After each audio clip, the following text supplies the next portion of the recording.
بەهۆی پشتگیری دەنگدەرانی ناوچەکانی دەوروبەری شار، دیموکراتەکان کۆنتڕۆڵی هەردووخانەی یاسادانەرانیان لە ویلایەتی ڤیرجینیا گرتە دەست. ئەمەش دەستکەوتێکە بۆ پارێزگاری ویلایەتی دیموکراتەکان ڕالف نۆرتمان. من ئەمڕۆ 5 مانگی 11 لێرم بۆ ئەوەی بە فەرمی ڕابگەێنم کە ڤیرجینیا بە فەرمی شینە واتە هی دیموکراتەکانە. پیرۆزبایتان لێ دەکەم. ئەندی بەشیری دیموکرات سەرکەوتنی ڕاگەیاند لە پێشبڕکەی پارێزگار لە ویلایەتی کنتاکی بەسەر مات بێڤنی کۆماریدا کە پارێزگاری ئێستای کنتاکیە. بەشیر گوتی ئەو سەرکەوت بەهۆی سەنگخستنە سەر ئەو مەسەلە ناوخۆیانەی کە هەن ڕەنگە ئەوە وانەیەک بێت بۆ دیموکراتەکان لەسەر ئاستی وڵاتدا. پەیامی من ئەوە دەبێت کە ئەم پێشبڕکێیە سەبارەت نییە بەوەی کێ لە کۆشتی سپیدایە، بەڵکو سەبارەتە بەوەی چی لە ماڵەکەتدا دەگوزارێ. بێڤن ئەشێکەمتر لە پارێزەری بەناوبانگ بێت لە وڵاتدا، لە ئێستادا ڕێگەی بەوە دەدات. بەڵام لە کۆتایی خولەکدا هیوای خواستووە کە فشاری سەرۆک داناڵد ترامپ ئەو بگێنێتە سەرکەوتن. کینتاکی پێشەنگە و ئێمە پشتیوانی لە سەرۆک ترامپ دەکەین.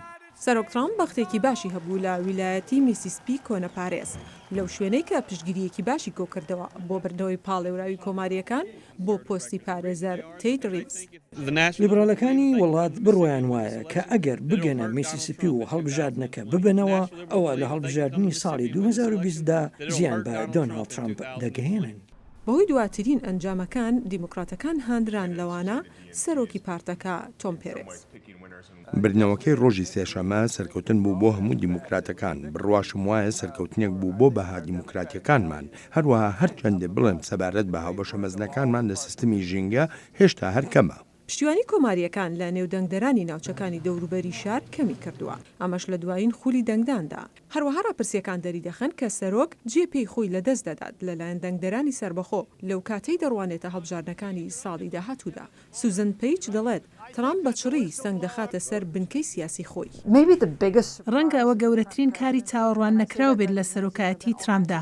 من ئەمە دەڵێم چونکە هەموو جۆرە شتێکی چاوەڕوان نەکراو ڕووی داوە. و مەسەلەکە ئەوەیە کە هەر لە یەکەم ڕۆژی بە فەرمیگرتنە دەستی دەسەڵات هەوڵی فراوانکردنی ئاستی پشتیوانی خۆی نەداوە، بەڵکو سەرۆک بە تەواوی سەنجی خستۆتە سەر بەهێزکردنی پشتیوانی لایەنگرە سەرسەختەکانی.